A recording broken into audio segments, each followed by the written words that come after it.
Nestled between Rhodes and mainland Turkey lies one of the most picturesque islands in the Dodecanese, Symi, a place of painted neoclassical houses, sun-bleached fishing boats and postcard perfect views. But behind the pastel houses and calm waters lies a quieter crisis, families leaving, birth rates falling and an island community slowly thinning out. When Upper Sixth student Alex visited Symi, she learned that the island had no nursery, leaving young parents with nowhere to turn and little reason to stay. After meeting with the mayor, Alex flew home with a mission. She would organise an art exhibition showcasing over 40 of her own original artworks to raise funds to help build a nursery for the island. This is the story of how one student's creativity helped bring the sound of children back to an island at risk of falling silent. Welcome to Young Pioneers, a podcast series from the Godolphin Latymer School celebrating some of the incredible things that Godolphin students achieve beyond the school walls.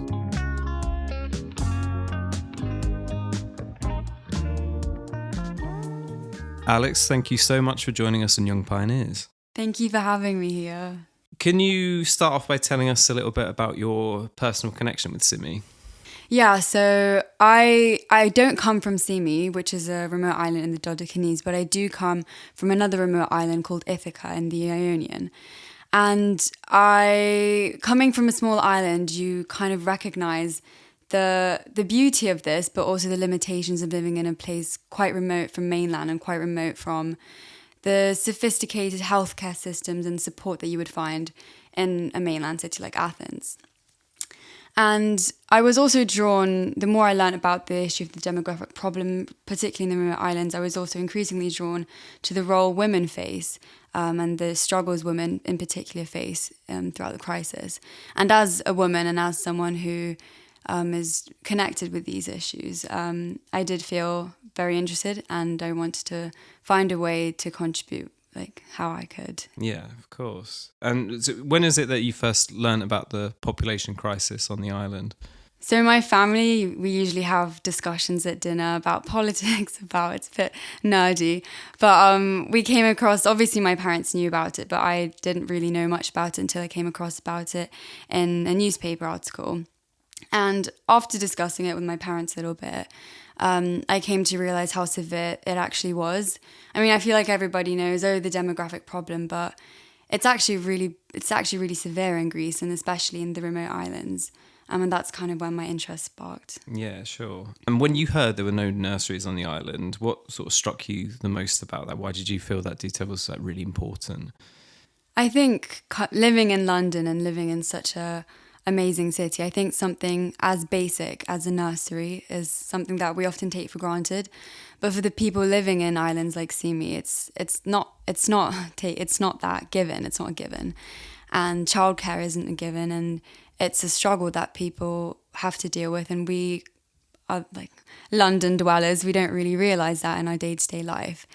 And I think it's also really important to recognize how important nurseries can be. It is quite, as I said, basic. It's a basic step, but it is really important when you think about it in a wider scale and how it can help these women and help these young families. Yeah, I guess sometimes it's sort of the simple things we'll take for granted in society that sometimes have the biggest impact.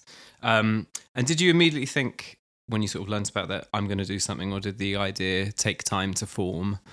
It did take time to form. I didn't really know how I could help. The one thing I knew is that I really wanted to use my art as a way to contribute to my community. So I had a little chat with this NGO called Hope Genesis, and it is organised by this amazing person called Stefanos Kandakas, and he is a gynecologist in Athens. And what they do is, on boats, they go around to the different islands and they provide healthcare to the more remote ones, and like Symi. Especially for the women, we have the gynecology team. They help them with the births, with ultrasounds, with everything to make sure that the pregnancies are okay. And after having a little talk with this organisation, they were the ones that actually directed me to Symi. And they were like, look, Symi is one of the smallest islands, furthest away from Athens. It's struggling the most. And if you could, it would be amazing if you could contribute towards that island in specific. And then I began to think about ways I could help. And why was it art that you thought that was the way that you were going to be able to help? How did the idea of an art exhibition come about? Where did that stem from? Well, apart from being something that I think I'm quite okay at, I wanted to help in a personal and intimate way. And I think art's a really nice way of doing it because you can connect people through art. And I never thought that I would ever host an exhibition. It was really daunting at the start. But the more I worked on my pieces, the more I felt more connected to the problem and more I wanted to help others feel the same way. And were these brand new pieces that you made, especially for the exhibition? Because there was a lot of them. There's like 43, right? Is that, yeah, I think it was around 43. It was actually a 3-year process, roughly 3 years. So it was all the art I had made along the way, and then it kind of accumulated in one final exhibition.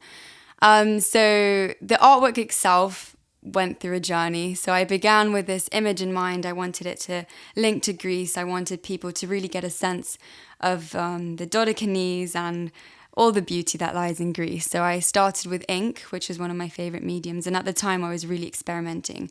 So I would use ink and bleach and then combinations of water and watercolors. And I would focus on like sea creatures. So I did a lot of jellyfish, octopus, fish. But I mean, there are only so many jellyfish one can paint before you start to go a little bit insane. So I did decide to branch out and experiment with other mediums. So my final exhibition was a huge mix, really, of different mediums I had experimented with. Yeah. And of course, like putting on an exhibition isn't as simple as like hanging a few paintings. What were some of the practical challenges that you sort of faced behind the scenes? Like, you know, for instance, organising a venue, promoting the event, managing all the logistics, etc. Yeah, definitely finding the venue was, I think, my biggest struggle. I had managed to find a venue, but then last minute they bailed on us. So I had to frantically find a new venue. I think going into this whole journey, I oversimplified it in my mind. I was like, I'm going to make the paintings and then we're going to show and it's going to be great. But there were a lot of logistical things. So I had to take, well, my mum helped me a lot because she's also into art. And together we went through, we had to get them framed because they need to look nice and presentable so people might like them. I had to sign all my artworks, find the venue, and then deal with the finances as well, where the money is going to go, because it is a charity, it is for a charity, and the money did go through the organisation first. And even little details like making the brochure and spreading word, sending emails, talking to friends and family, trying to get an audience that would appreciate the work as much as I do as well. I guess it's sort of a case of wearing many hats, you know, sort of like part curator, part artist, but something Godolphin students are very adept at. And were you nervous about whether people would, one, respond to the cause, but also to your artwork? Obviously something very personal, putting out your own artwork, and also something, a cause that's very, you know, close to your heart. Did you think that people would have like would appreciate the work that you'd put on? Was that something that entered your mind, that you were sort of nervous about how your art would be received? Yeah, for sure. I was really scared. The closer it got to the deadline of the exhibition, the more kind of scared I got, because art has always been something relatively private for me. I usually paint in my room, listening to Amy Winehouse. It's not something I usually share publicly. So this was the first time that my art was really hanging on unfamiliar walls for unfamiliar people to see. And yeah, it was interesting to see different people's reactions to my work as well, because I'm usually the person who looks at my art and judges it. I can be quite harsh on my art as well. So it was really nice to see people appreciating it and viewing it in different ways than I would expect. And I also did have to give a speech that night, and I'm not very good at public speaking. Ironically, I'm doing a podcast right now. You sound very good now, very accomplished. But I was sweating. I didn't actually prepare a speech, but I think in the moment I could talk quite easily about this because it was something I was so passionate about and still am. And it was really nice to see a group of people kind of connecting and in this immersive experience. And I think art really does have that effect on people. It's something universal, something everyone can understand in the room. And yeah, when combined with this topic and issue, I think it was really nice to see. I think, yeah, like you said, it's a lot easier to, speak about a subject when you're passionate about it. Yeah. Even if it's unrehearsed, I think if you really care about the cause, I think it must sort of flow out of you quite easily, like it is now, of course. And so let's turn back to the sort of island itself, because ultimately this is all about the families on there. I know from before we've started this podcast that you managed to get an audience with the mayor of Symi.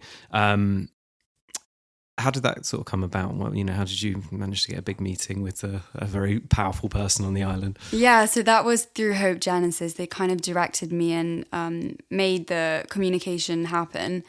The mayor is a lovely man. It was really nice to have a sit and talk with him. Am I right in thinking that he helped identify a building which could be turned into the nursery? So we went to visit the sites of the nursery as well. There was a nursery there. It was kind of in ruins. It wasn't in use. And the whole idea was that I'd be able to raise some funds, the funds needed to refurbish this nursery and bring it back to life. And what stage is the project at now? Where are we at with the nursery? So I did go to visit it in the summer, and it was really nice to see it. So the building, we have the constructions on the way. People are bringing in some toys as well. Everyone's donating toys to the nursery. So it already feels a bit more alive. And yeah, I think it's predicted to be finished next year summer. Fantastic. Yeah. And what difference do you sort of hope the nursery will have for women, parents and young families on the island? So I really do hope that the nursery will give women and young parents the reassurance needed to start a family. So women in particular will have the ability and the comfort of leaving their children in a safe nursery while they can go on with their work. And this is really important because it will also ultimately give the families the financial security needed. So women won't have to compromise their work in order to take care of their children. It's a challenge that many people face everywhere, isn't it? But obviously it's even more difficult when you don't have access to that sort of, the healthcare and stuff like you said. Yeah, it's incredibly expensive as well. I mean, if you think about the incomes that they receive and how far away they are to Athens and any city. So yeah, it's really difficult for them. It's a difficult challenge. Now I want to shift the focus back to you for a moment. Creating over 40 pieces of original artwork, organising a whole exhibition while juggling schoolwork is no mean feat. How were you able to balance everything?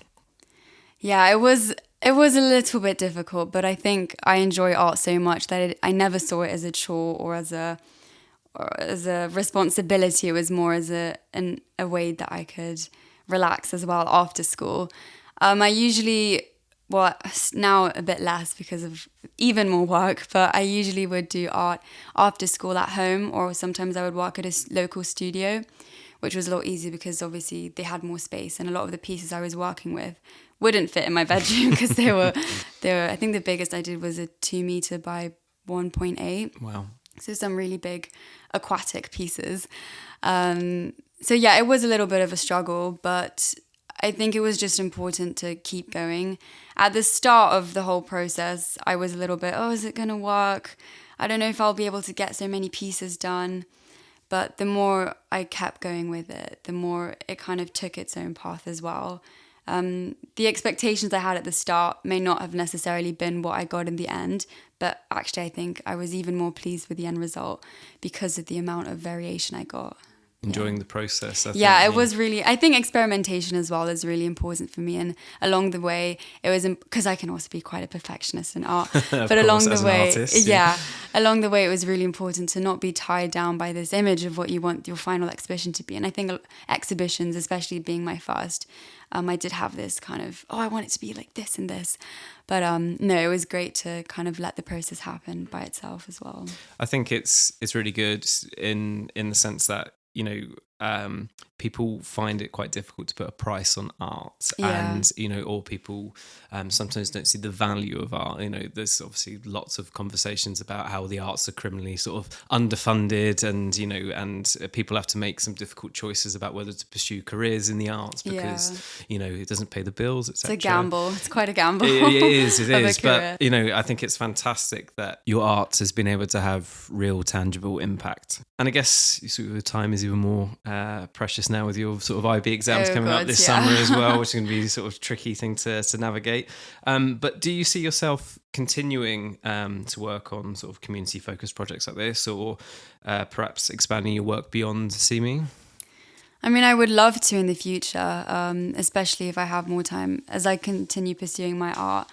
I would love to share it with people as well who feel the same passion as I do, it could be through school, it could be, well, I'm almost done with school now, but it could be through leaving behind this source of legacy and reminding people that you really can, it is going to sound cheesy, but you can make a difference through something as simple and creative as art. I'll always be connected to the nursery in Symi. I'm going to visit it again. I'm planning to. And I'm also planning on hopefully painting some murals on the nursery walls as well, which would be really cute. Yeah, so it's I'm kind really of a excited. full circle moment. Really From the wholesome. idea to, finishing it off. Well, thank you so much, Alex. It's been amazing to hear about the project, and we are really looking forward to hearing updates on the nursery and the impact it's going to have for the people on the island. Thank you very much for having me. To everyone listening, thank you for joining us in Young Pioneers. We'll be back soon with more stories about how students are shaping communities near and far.